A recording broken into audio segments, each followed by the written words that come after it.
It is finally draft day. Let's get to the draft. Let's do a mock draft, the last one, and then everything from here is just going to be excited hype about this new draft class coming in. Let's get to it. No huddle, Wilson end zone, caught, touchdown, Elijah Moore.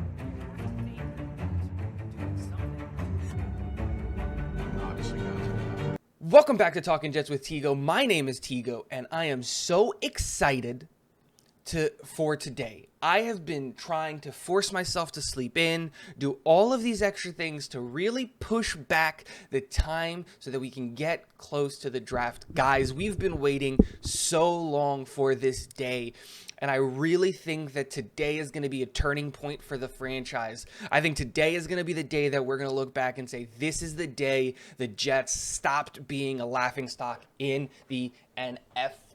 Before we get into my mock draft, a few points of announcement. If you haven't hit the subscribe button, please do. It really helps out the channel.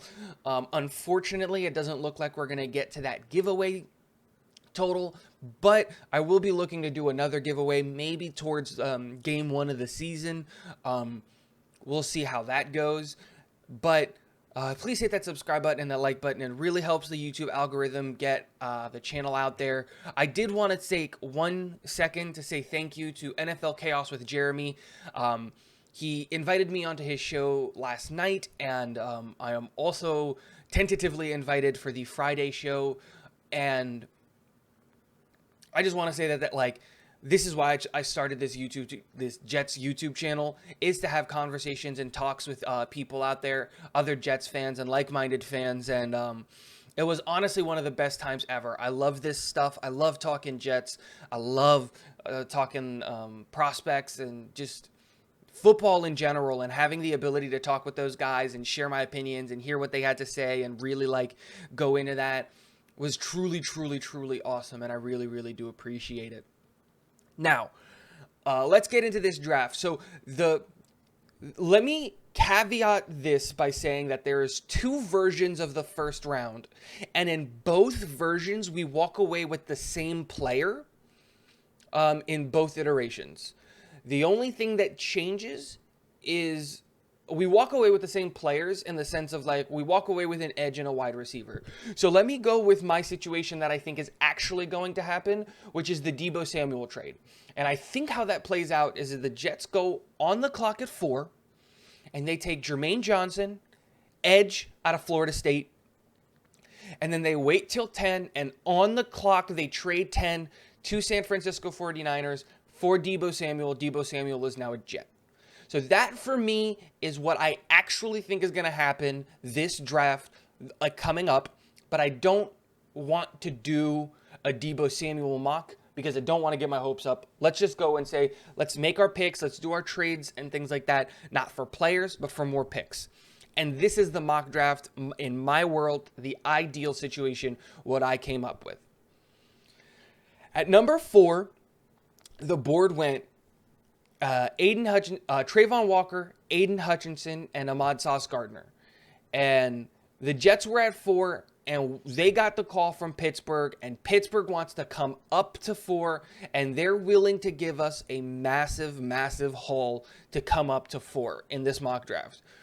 So we trade out of 4 with Pittsburgh. They gave us 20 this year, an extra 3rd round pick this year, a 1st round pick next year, and another 2nd round pick next year. So we walk away with 2 1s, a 2 next year, and a 3 this year to have the Pittsburgh Steelers come up from 20 to 4. I really like this plan in this situation because it pushes back some of the picks that we want. I don't know about you guys, but I like picking twice in the 1st round. It gives us a lot of flexibility and a lot of ability to get good players. I love Elijah Vera Tucker. Whoever we walk away with our 2nd first-round pick this year, I really like. I'm probably going to really like this guy.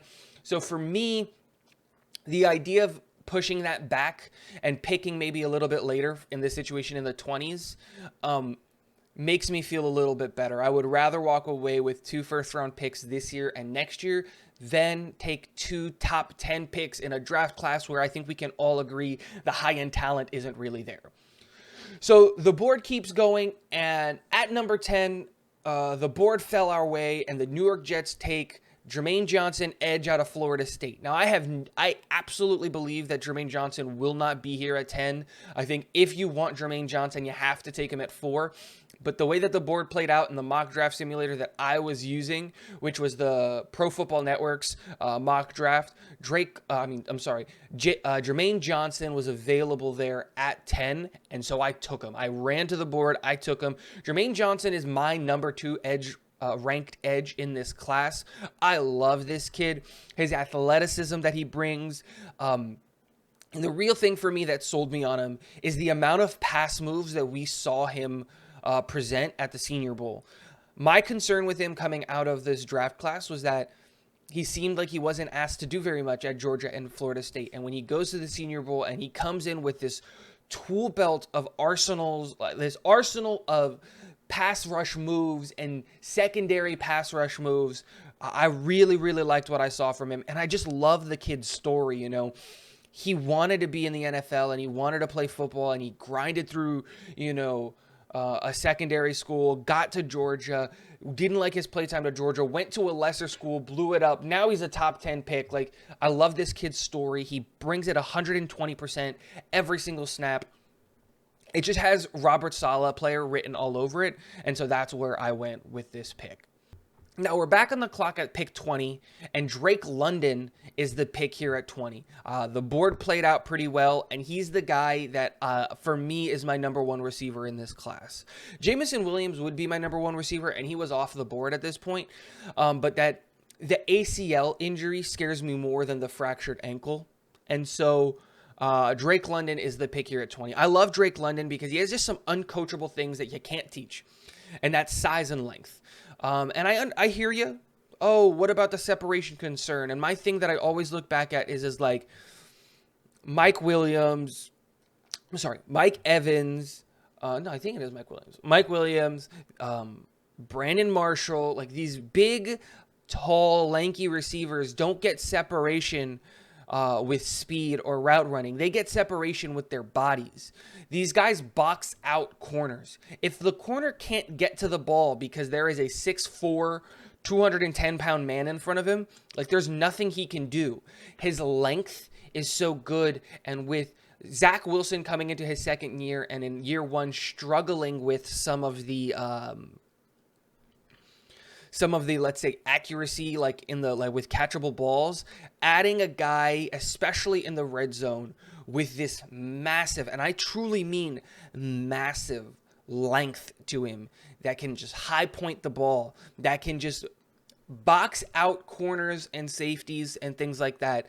It's like adding another tight end to the group, but with a better pass catching ability, who's like solely focused on the run game. I mean, on the pass game. And he's not a chump in the run game either. So the pick at 20 was Drake London. The only other option here for 20 was Treylon Burks. He was on the board for me. He was the other receiver. When I traded back, I was like, the 2 guys that I would like to get would be Drake London or Treylon Burks. But Drake London was here, so I took my number 1 wide receiver. The Jets are back on the clock at 35, and I've been making this pick in every single mock draft since the beginning of time, and that is Jaquan Brisker, safety out of Penn State. I love this kid. I love his athleticism. There's a lot of differentiating reports on what this guy is going to be at the next level. And what I mean by that is I see him as a coverage safety. I see him really, really doing well in coverage, over the top, being our free safety to our strong safety. I love what he does in coverage. I really like his ability to play in coverage. But the good thing with Jaquan Brisker, in my opinion, is that he can also play in the box as well. He can come down and play in the box. I know that at Penn State, Brisker was mainly used in the box and as like a slot guy, but I really do like his ability to play in coverage, and I think that we could definitely play him in that role. And I think that if you bring in a Jaquan Brisker and you add to a depth chart in the New York Jets that has a lot of good potential rotational safeties in, like Jordan Davis is going to be our starting safety and either free safety or strong safety, but you're going to add Jason Pinnock, LaMarcus Joyner, Elijah Riley, Ashton Davis.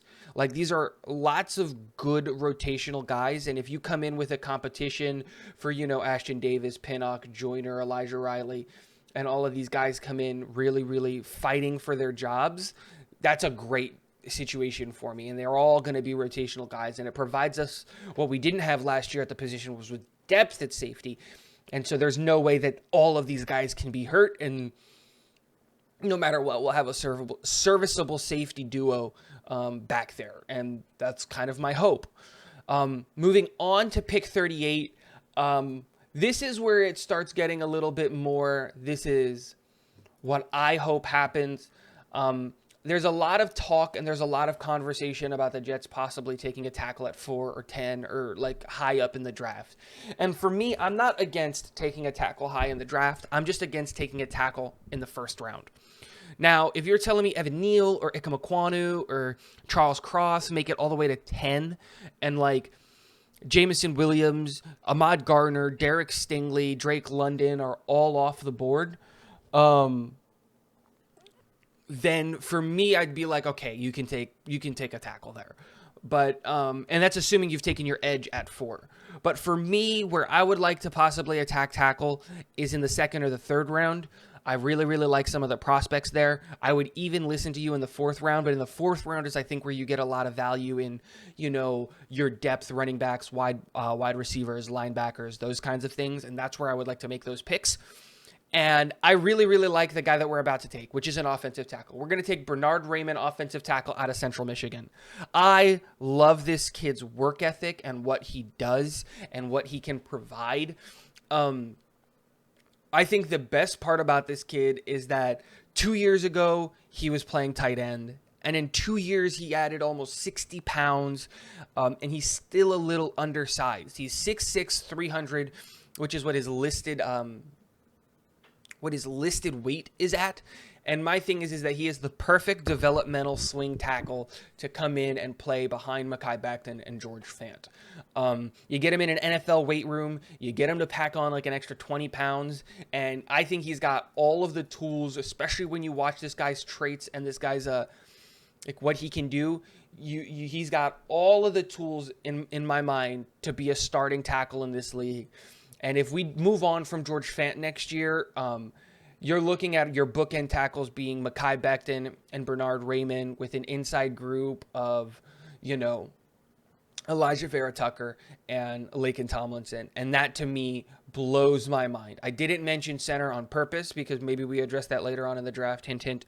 And so I really, really like this kid. I really, really like what he does in the run game. And and he's just so athletic and so quick that you would love to see, like, imagine Michael Carter and or the other running back that we draft in this class running behind Bernard Raymond, just moving, and that's what he does. And so he fell out of the first round. I think he's a first-round pick, and he fell out, and that's who I would take. And there's two guys that I hope fall out of the first round and that the Jets seriously look at taking at 35 or 38. And for me, those two guys are Bernard Raymond, the tackle out of Central Michigan, and Tyler Smith, the tackle out of Tulsa. I would prefer Tyler Smith just because of the age. Bernard Raymond is going to be 25 when the season starts, and that's because he had to do his mandatory service time in Austria. But that being said, I wouldn't shy away from a guy that I think is a really, really good prospect and a really, really good tackle prospect because of his age. You get him in here, you play him for 4 years. Tackles' careers are getting longer, so you could really have Bernard Raymond even at 25 for the next 8 years and have him play into his 32, 33 until he's 32 or 33 and really, really have a bell cow of a right tackle. We do have we go from 38 to 69, and at 69, I loved the value here. I didn't see how this player was still here. There was really two picks here at 69 that I wanted to do because I want to address the defensive line twice in this draft.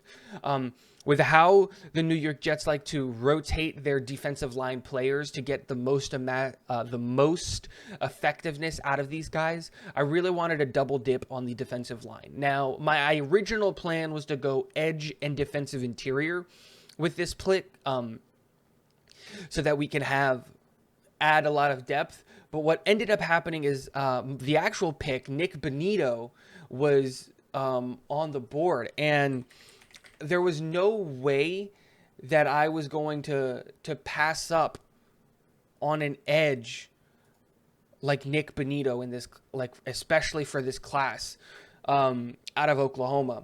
The guy's got crazy athleticism. I think he has the best win rate in college as well when it comes off of the edge. And I think that you're just getting an incredibly good rotational speed rusher that can really come in and save the legs of some of your other edges. I really like the versatility that he can bring. And he can play both the left and the right side on the edge side. But it's one of those things where he's got a really good set of pass rush moves. I look at Nick Benito as a guy that you come in and you say, you know what? We need him to come flying around the edge on third downs, on 3rd and 5, 3rd and 10, 3rd and 15, and we really need this sack here. And you know what? Maybe JJ or Carl Lawson or somebody is gassed. He's that kind of guy that I look at really doing big things as a rotational edge player, and the value of him here at 69 was just too high for me to pass up on. The other guy that I was going to look at was Logan Hall out of Houston. He was also there, and I really like Logan Hall out of Houston, and he was going to be my defensive interior guy, a really lean, mean, fast fighting machine here. And so there is that. Now, in this ideal world, we don't actually pick in the unfortunately, we don't pick in the later rounds, but somebody that I would love the Jets to maybe grab really late if they wanted to trade back into like the 6th round to maybe get this kid would be Thomas Booker, the defensive interior player out of Stanford. I love this kid and what he brings and how smart he is. And that's a guy that maybe you look at if you trade back one of these 4th or 5th round picks and you get a 6th round pick, that's a guy that maybe you look at later in the draft to get your defensive interior. But we don't touch the defense at all after Nick Benito.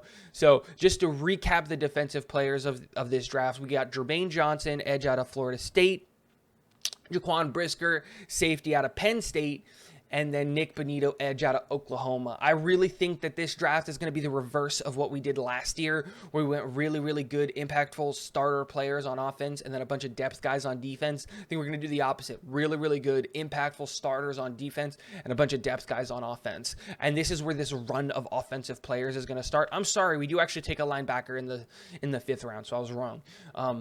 But we do have an extra 3rd round pick thanks to the Steelers trade. And at 84, the Jets take offensive center / guard Cole Strange out of Chattanooga. This is a Senior Bowl pick. Strange has all of the tools, in my opinion, to be a starting center in this football league sooner rather than later. I like his size, 6'5", 307. I like his athleticism. I like what he can do. And so, for me, the one thing that I would like to see from him is being able to sit as a depth piece on our offensive line for a year. We're going to be able to get rid of Connor McGovern next year. And right now, if Connor McGovern gets hurt or Laken Tomlinson gets hurt or Elijah Vera Tucker gets hurt, the next guy up is Dan Feeney. And I have no problem with Dan Feeney. Love the man's mullet. Pounding beers at Long Islanders games. Like, I'm all about it. Did I just say Long Islanders games? Wow. But I don't want to see Dan Feeney or Greg Van Roten getting playtime. And for me, if Cole Strange is on the team, I think Cole Strange can beat out both of those guys. And he's younger, and he has the potential to be on that front 5 for that offensive line for years to come. Next pick is at 111. And at 111, the New York Jets take James Cook, running back out of Georgia. I love Cook.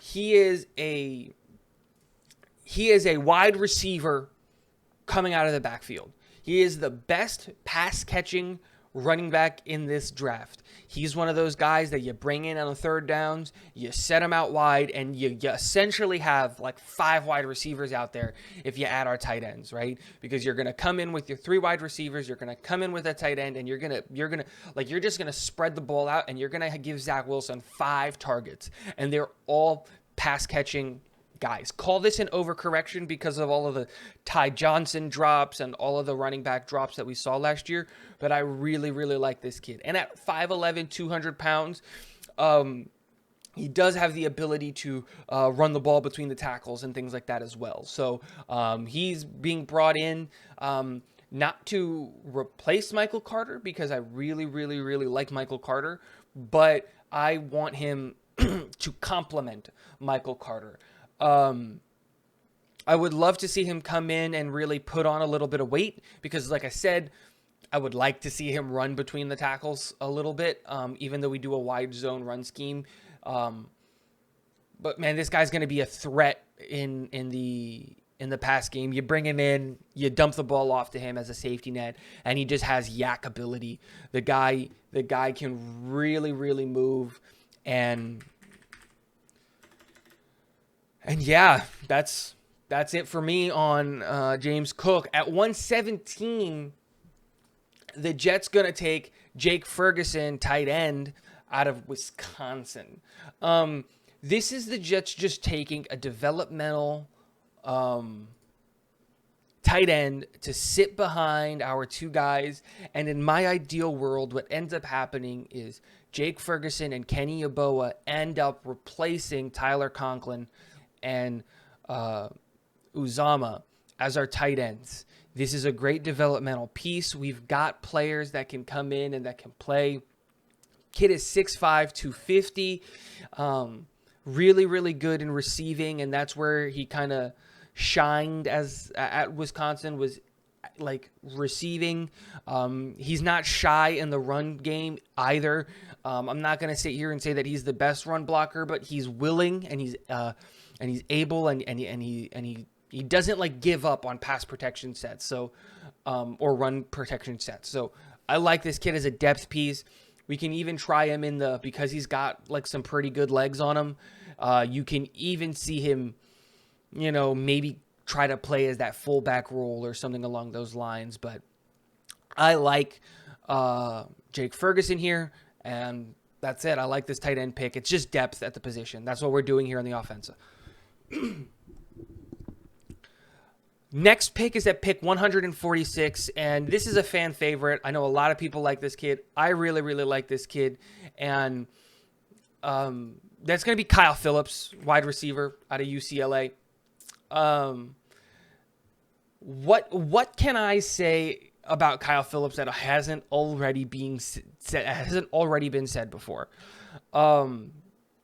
He was the highest graded wide receiver at the East-West Shrine Bowl this year. The kid is explosive. If he gets brought onto the team, Braxton Berrios, keep an eye out for that kick return job, because this kid can come in and the kid can ball. I really, really look at Kyle Phillips, and I look at him and I go, he reminds me of a Cooper Kupp-esque player. I am not saying at all that he is Cooper Kupp, because Cooper Kupp is 6'2", this guy's 5'11". But what I mean is the way that the Rams use Cooper Kupp is a very similar way that I think the Jets could end up using Kyle Phillips. He is a very, very, very, very shifty, fast guy. And while we have a really, really deep wide receiver room, he can earn his chops on special teams and things like that. And being taken at 146 is like, hey, you got to earn your spot onto this team. And I definitely think Kyle Phillips can. And I think in a year or two, we're going to be looking at Kyle Phillips as like the 4th or the 5th wide receiver on this depth chart. Kind of like what, Braxton Berrios is. Kyle Phillips is my replacement for Braxton Berrios. And I love Braxton. I don't want to replace him yet. I'm just saying you draft for the future. And with Kyle Phillips here at 146, I couldn't pass up. I wanted a depth wide receiver, and so I took my guy. And with the last pick in this year's draft, the Jets took Micah Mcfadden, linebacker. I forget what school he goes to. I'll find it in a second. Micah Mcfadden, Indiana. That's who it is. I like Micah Mcfadden because he is a big boy, 6'1", 240, can play kind of the run, stop, pass rush, screen stopping linebacker. That's really what it is. He would come in and I think be a rotational guy. If he really wanted to, you could see him even put on a few more pounds and put his hand in the dirt, and I wouldn't be mad at that. He's got a lot of pass rush moves. He's a great guy to put in your blitz package. If you got a linebacker blitz package, Micah Mcfadden, that's the guy that you bring in for that package. He's bigger, he's not as fast, and so again, I like diversifying my rooms, and so this is the guy that I said, you know what, here we haven't taken a linebacker. I think we should take a linebacker, and Micah Mcfadden, I really, really like this kid. Guy's got great tackling ability, and right in the 5th round, it's great value, and that's the pick. So let me know what you guys think about this draft. Guys, we're here. We've made it. I'm so excited. A few more hours till the draft. I will be doing a video later tonight recapping the 1st round and what I think about it and the picks that the Jets have made and hopefully the Deebo Samuel being a Jet and all of that stuff. But let me know what you guys think. Guys, don't forget to hit the subscribe button. Please, please hit that like button. It helps the YouTube algorithm. And last but not least, go Jets.